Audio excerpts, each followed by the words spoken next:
So, Preston, you hit me up a while ago about someone who went down to a library that has some of George's earlier drafts and other works, and they found some writings that may lean towards your Grand Maester conspiracy and prove you right about it. What's going on with that? Well, I mean, prove might be a little strong because obviously something that's not published is not canon. But but we have to give a lot of props to Reddit user gsteff. So gsteff spent a lot of time to go to Texas A&M's Cushing Library and go through George R. R. Martin's stuff. Now, for those people that don't know, George R. R. Martin has put a whole bunch of old correspondences, emails with fans, with his editors, with old props, all sorts of old drafts of previous books, not just Ice and Fire, some previous stuff too, but mostly Ice and Fire, obviously. And every once in a while, fans go through these boxes, and there's like 100 of these boxes, so it's very they're allowed to go through them? Yeah. That's the thing that they allow. Anybody off the street, if you can get access to the library, get a membership or whatever. You might have to be I'm not sure if you have to be a student in the University of Texas system or whatever, or however, but if you have access to the Texas A&M Cushing Library, yes, you can go in. And actually, the fans that have done this have been somewhat shocked that they were just like, we're just like, hey, can I go in? And people are like, okay, here you go. And you're like, oh, Jesus, But obviously, it's a library. You can't destroy things. You can't take anything with you, like that sort of stuff. But the most famous situation so far that happened, and actually, I think gsteff's work is much better than the original even. But the most famous was this Reddit user named Honeybird, who went to the Cushing Library and went through the A Dance with Dragons drafts and found in the margins of a draft that George had given to the editor. The editor asked, "Is this Benjen?" during a exchange with Cold Hands, and George wrote in no, in the margins. I remember I did a video on that. Yeah. So, I mean, what gsteff has found is there's just much more. I mean, I think because it's not necessarily Dance with Dragons, people might not have as much interest, but finding all of these different what gsteff essentially found was alternate versions of the A Feast for Crows prologue, as well as correspondence with George and his editor about the A Feast for Crows prologue and how it relates to various things that George wanted to establish in that. This relates to high towers, maesters, glass candles, and such. Everything that we'd find in the prologue. George was talking to his editor about this, and because there are a few versions there's 3 versions of the prologue that he found in the that gsteff found in the library.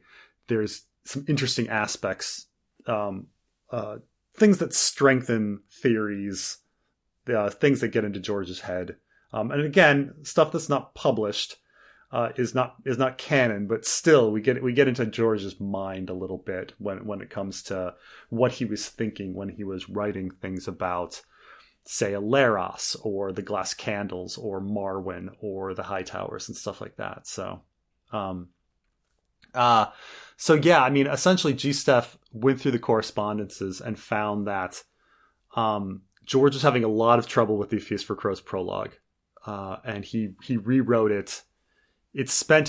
He was rewriting it for a couple years, he writes, and that he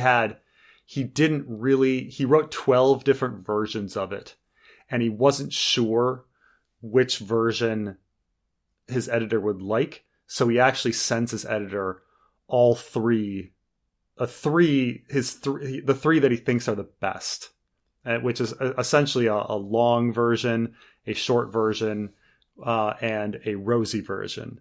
That one of the versions of the prologue was not from Pate's perspective, but from Rosie, the sex worker's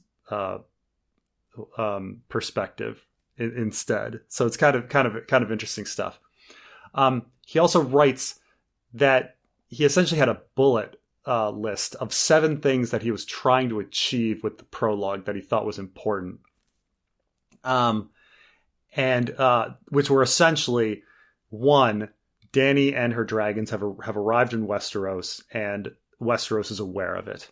And then 2, that they were getting introduced to Old Town and the Citadel, and becoming familiar with that, so that the readers would know more about like what that is and the city and get the feel for that. I would say actually George fails on that front. I think reading the prologue and Samuel 5, you get very little idea of what Old Town and the Citadel are like, and I would have wanted more of that. But the third thing that George wanted to introduce was various characters that are going to be important in the future. Specifically Lazy Leo and Aleros the Sphinx. And he was attempting to introduce even the bit characters like Armin and Molander and stuff like that, saying that these were and that he even thought Rosie was going to be important, but he wanted to introduce all of these characters that he thought were going to be important later. Do we even have enough time? Do we even have enough time for all of these new characters? Like, right. Just coming in here and becoming just as important as everybody else? Right. I mean, I think he failed in this respect too. I think that all of those characters are given such little time that we know hardly anything about them. I mean, maybe a little bit, we get to know Lazy Leo's personality a bit because his personality is strong.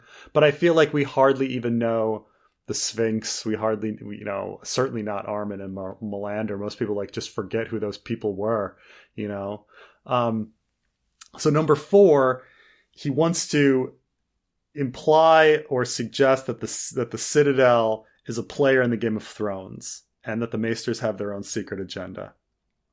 And that he essentially does shove in that paragraph from Marwyn. I think the fans do focus on that quite a bit. Or at least now they do. I think I'm not sure if in the first few years of A Feast for Crows being out, people talked about it very much. But I think with the Lady Dustin suspicion of the Maesters as well, people started talking about it after that. But the intention is there, that he did intend for the Maesters to be somewhat, the schemers you've always thought they were.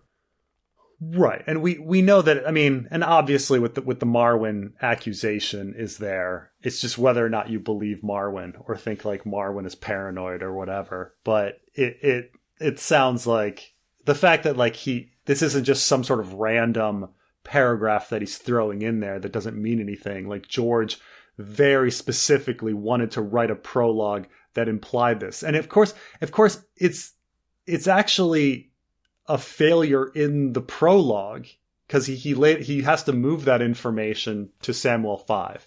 So I think a lot of the different versions had information, I think, that eventually gets moved to Samuel 5.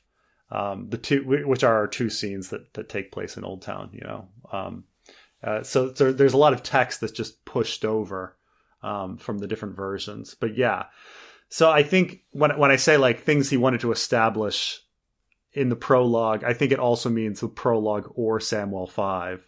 But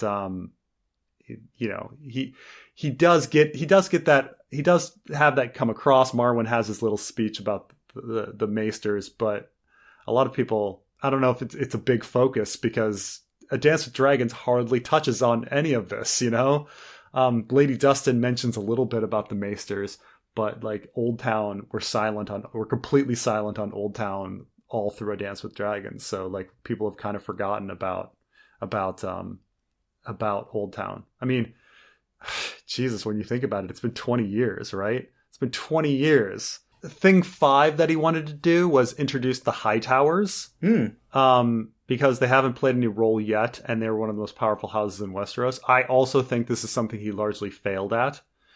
he gets, Sam briefly goes through his thoughts about the Hightowers when he's like coming into the city, but it's just like there's so many chapters where George mentions a random house that you just kind of like, it just goes over you just kind of, your eyes glaze over at some point. It's like, how much house history do you want to give? Like, he doesn't do anything that makes you latch onto the Hightowers more than any other house. You don't really get the sense that the Hightowers are going to be this huge players. Now, yeah, if you crack open your appendices and you see how much space is given to the Hightowers there, like perhaps you can get that impression. But I think for the average reader, no one reads the series and is like, House Hightower. Now, of course, now that we're watching House of the Dragon, people think House Hightower is important, but the mystery of House Hightower, of why this incredibly important house has been not in the series, is I probably lost to most people. So I'd say that George actually failed in doing a lot of and then number 6 is he wanted to show some traditions and cultures and mysteries of Old Town and the Citadel. Again, largely a failure. Like, what did we learn about the maesters? Like that they do some tests and they hang out at a bar. Like that's about all the acolytes hang out at a bar. We hardly hear anything. And then the last thing he wanted to do was introduce the glass candle. Number 7, he wanted to introduce the glass candle. Though George said he was losing confidence with the whole concept, which is very, very interesting. So he says that he tried to write the prologue a dozen times. None of them made him happy. And he provided 3 versions: the long version, the short version, the rosy version. And so in these original versions that George provides, Jaqen H'ghar, the hooded man, is not seeking a key to the Citadel, but he's seeking the glass candle directly. And so Pate actually sneaks out a glass candle, and he's bleeding on the leg because he snuck out the glass candle and was hiding it in his pant leg. So, in this case, like maybe he decided that it was just impractical or wanted the glass candles to be bigger, but because at the end we do see Jaqen H'ghar near the glass candle, but it's funny that like, he switched it to a key in order to get to the glass candle, and then the diversion, I think the diversion of that the keys lead to the vaults. And so a lot of people think that he's going for a book, but it sounds like he's going for the glass candle, which I had assumed that he was going for the candle just because like the candle turned on, what would draw somebody to Old Town now? So I figured that. But for the people listening to this right now who don't know what a glass candle is, it's basically a candle-shaped dragon glass type of thing. They haven't burned in thousands of years. And supposedly when they do, you could use them to communicate with people across the world, get into visions, and what else? Yeah, that's essentially what it is. It's essentially like glass candles are essentially Skype, except it's Skype, and then it's also you can go into somebody's dreams. It sounds like a future cell phone, basically. Right, and it's not dissimilar to the werewood, which is important later on. Like when we start talking about later what George was going to write and then didn't put in. But Bran and Bloodraven or whoever can go to into people's dreams with the werewood, and they can see throughout the world with the werewood. And so the glass candles are similar in that respect. So we know that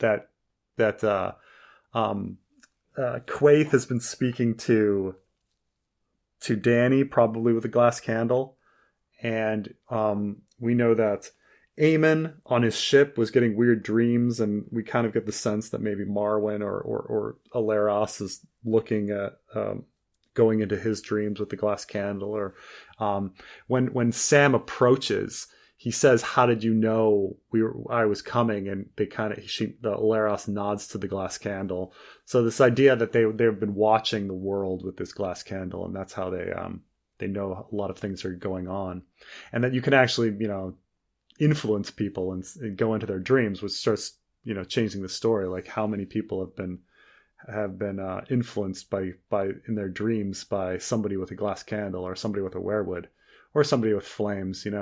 They all seem to be providing the same kind of thing, different method to the same end.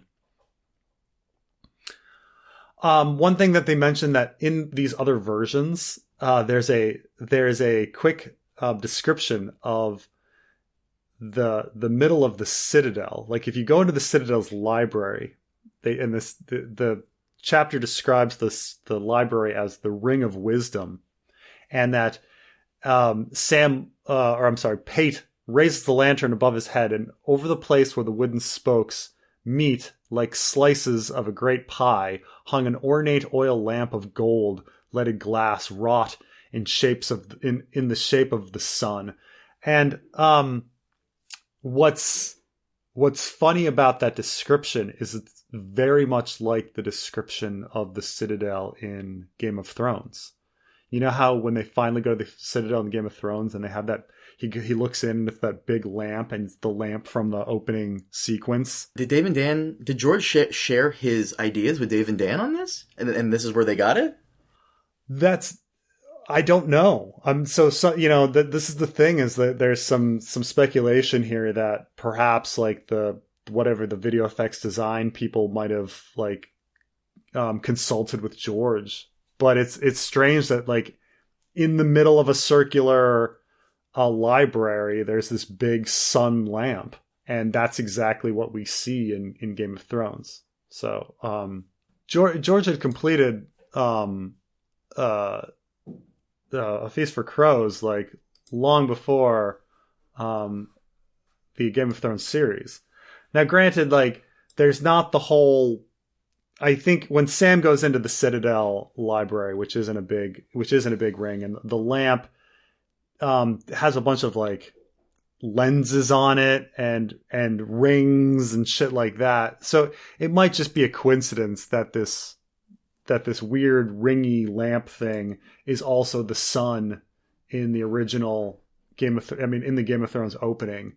But it's a bit it's a bit interesting that like in the center of this big ring there's this weird lamp.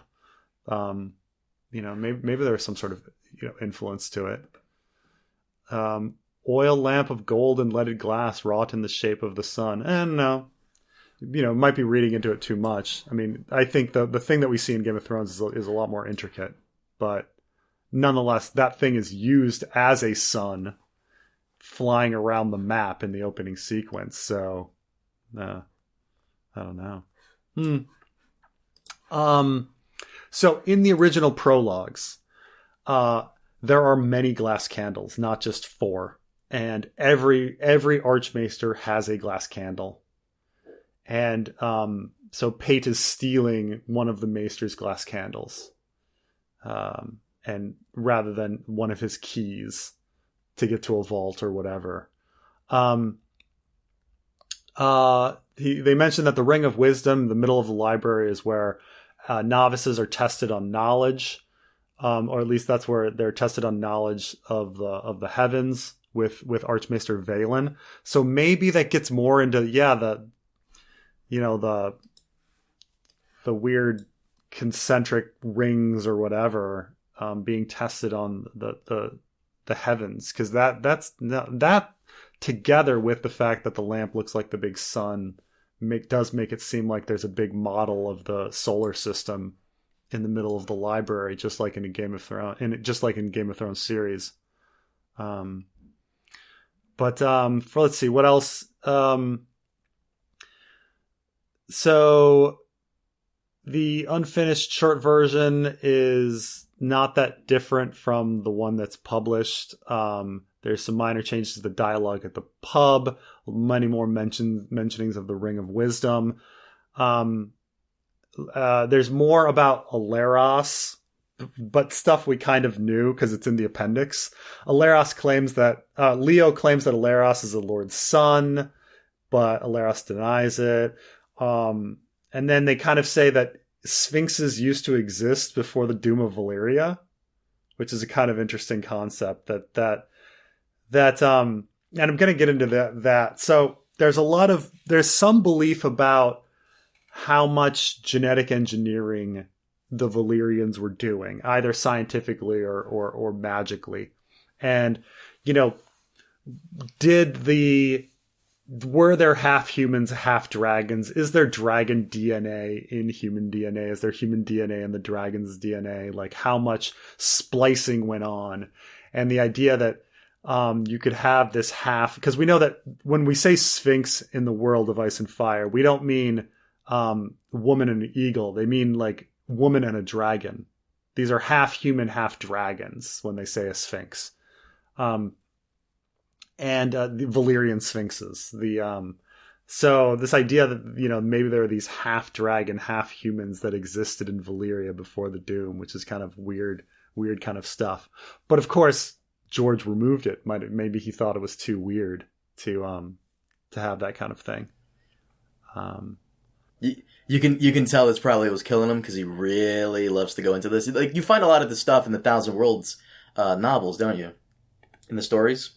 About George's like love of genetic engineering and stuff. Yeah, there's a lot of that. So I mean, it's right up George's alley. Like when I hear that, like, the idea that the Valyrians might have done all sorts of like crazy genetic engineering with like monstrous half human, half dragons. Like, yeah, that's very George. That's very George. So in the original story, Pate passes out from blood loss because the glass candle is cutting him. And he wakes up in some room with the hooded man and then with the glass candle, but then Pate dies again. So in the Rosie version, which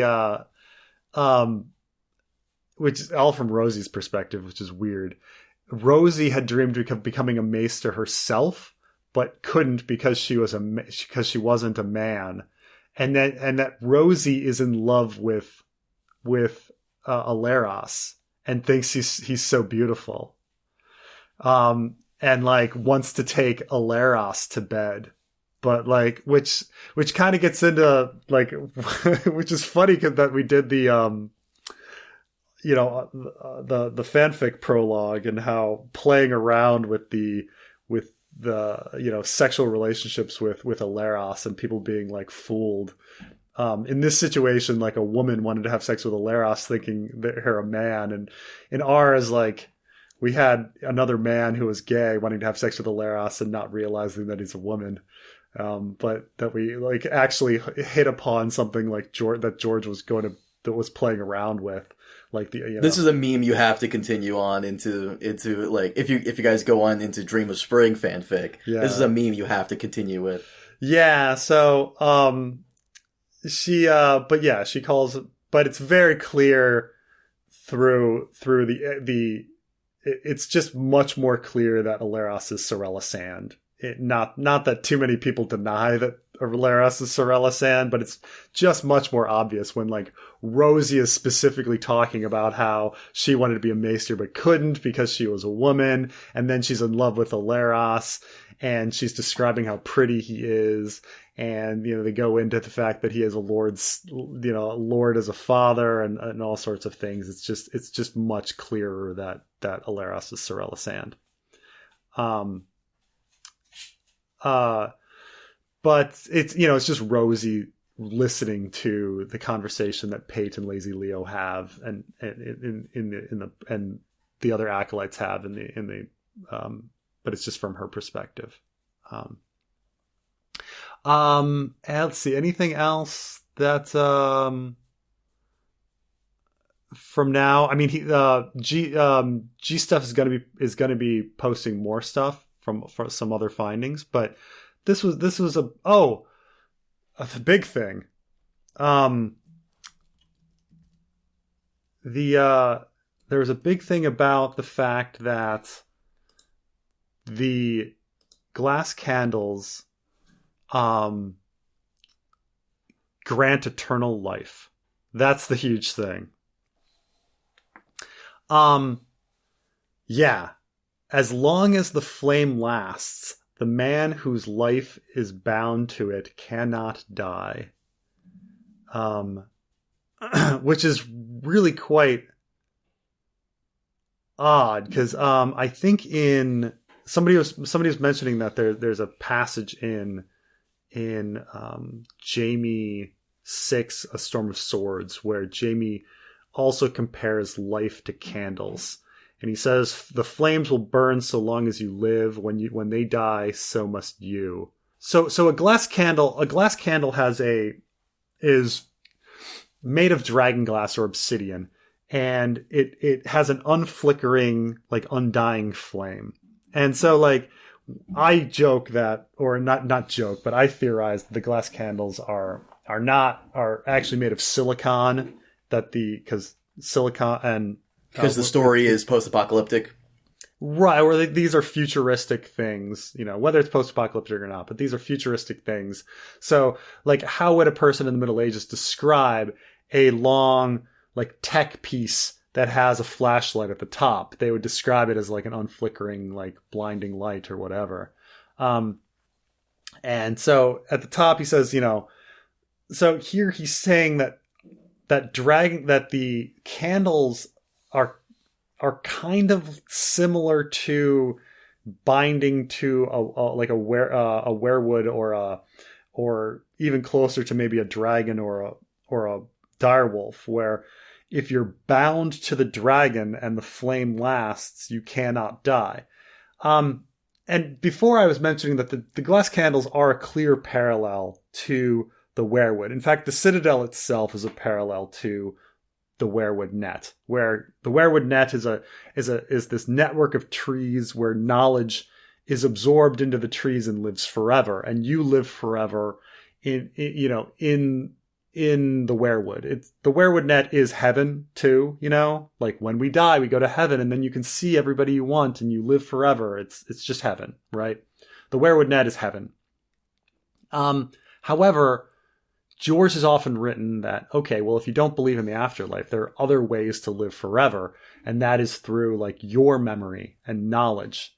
And so the Citadel, in a sense, is a parallel, because it's a way in which knowledge lives forever in books and research and things like that.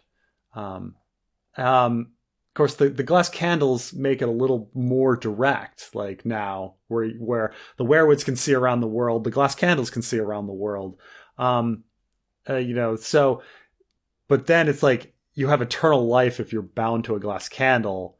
That's very, very direct. It's not just like a metaphorical, your life continues on through your knowledge and research. It's very literal. You don't die as long as you're bound to the glass candle.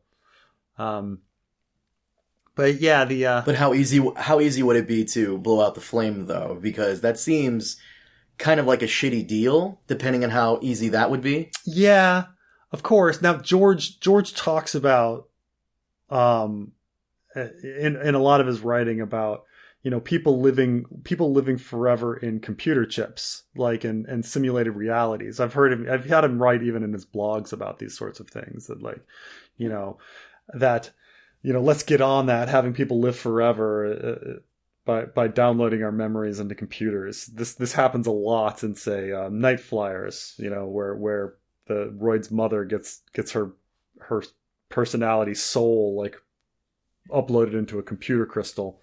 It might be very similar, using technology to achieve heaven state versus, like, religion achieving it through magical means, using science to achieve the same thing. But I think he was hinting at all of these kind of themes, but he never committed to it. He seemed to not want to do it, and in the end he didn't. So how much it can't really be canon. None of this can really be canon, but because we know, for instance, the Archmaesters don't all have glass candles, and it was never introduced that you have eternal life if you're bound to a glass candle or any of these sorts of things. I'm surprised you, of all people, have never gone to this place yourself and combed through this, because this seems like it would be up your alley, something you'd like to do. It's not that I wouldn't, but it is a lot of boxes, and the people that have gone have said they haven't, like, people go and they spend like days looking through boxes and don't find anything new. So I think that's like, after reading about Honeybird trip, and I was like, wow, you did all this research and you found, like, okay, Cold Hands isn't Benjen. Like, that's a lot. That's a lot of work for that kind of stuff. But well, let's be honest for a minute here. These people who go, they don't have an entire YouTube channel focusing on being analytical on the material. I'm pretty sure the stuff they've gone over that they thought was like whatever, that's probably like 100 years worth of videos for you.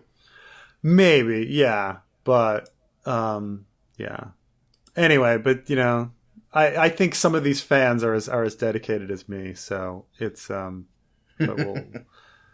but you know, they have, I think maybe that, you know, some people have been cataloging what boxes are what, but yeah, there's I think it might be 200 boxes, you know, but it's a lot of stuff to go through. There's a lot of, there's show props and all sorts of random stuff in there too. So show props from Game of Thrones? Yeah. Oh, that'd be interesting. See, that's like a trip stuff right there. That's a whole video right there. Your trip to this place. Yeah, I'm not sure how much you're supposed to video or take pictures of. I think maybe people do stuff clandestinely. I'm not sure what you're allowed to do. Do they have the pages laminated? Because I would hope so. Like everything. No. I think it's like you just have to be really careful with the papers. It's like any other library, you know. You just have to be really, because people have like oils and what on their hands. It's just like this, just a. Okay. Well. Yeah, you know, you're not going to go in with, like, you know, a hoagie and well, no, of course, but like even like someone's hands, they're like, you know, hands just they're hands. They have like oils and stuff and all that, and that could fuck up the pages. And okay, well, hopefully we get some more inklings of these storylines and Winds of Winter whenever that comes out. But apparently there's an update to that. Yeah. Now you were telling, this is something you were telling me about, that Elio and Linda, did some chatting with George R. R. Martin recently. Apparently. Did some tweets. Yeah. So, you know, the book they're releasing, what's it called? Rise of the Dragon. It's the summary thing. Yeah, George throwing them a bone. The book looks great. I'll be the first to pirate it. But I will say, we got some updates on the Westeros.org Twitter, and apparently they did a live stream, which I can't really find right now. I don't know where people are seeing this, but they asked George how far along he is, and George said George says that Winds of Winter will be the longest in the series, and he thinks he's 3/4 of the way done, but can't predict when done. And he recently reread some of the chapters he already did and decided that they need to be rewritten, but he's working on it. So, okay, not really 3/4 of the way. If he has to go back and like rewrite now things. when you told me 3/4 of the way, I was like, wow, I can't believe I was like, and again, like George being like somewhat exaggerating, and then also saying that he needs to go back and like rewrite some chapters. Like, I gave the 2/3 figure. Like, when was that? When was my video on the that was what, a year ago? Let me see. I don't know if it was a year ago, but I think it was a year ago. Let me see here. It feels like a year ago. Let me see. I published this in June. This past June? Yeah. Oh, okay. Wow, it feels like a year ago. So I know. So in June, I published the Pessimist's History, which somehow I posted that video not thinking it would be anything, and it's gotten so many views. I don't like. Did you put a red arrow and circle on it? Because that helps. No. I don't know what it is, but it's like one of my most successful videos, and in that, which essentially, you know, too long didn't watch is of that video is George had about a third of the book left over from Dance. He didn't write anything until COVID, and during COVID he wrote an additional third. Was my claim in that with a few maybe a few couple hundred slowly written here and there. But 2/3 is 67%, 3/4 is 75%. I think it's, I think I'm being, and, plus George is maybe exaggerating a little and saying that he wants to go back. But I think that weirdly I hit the number.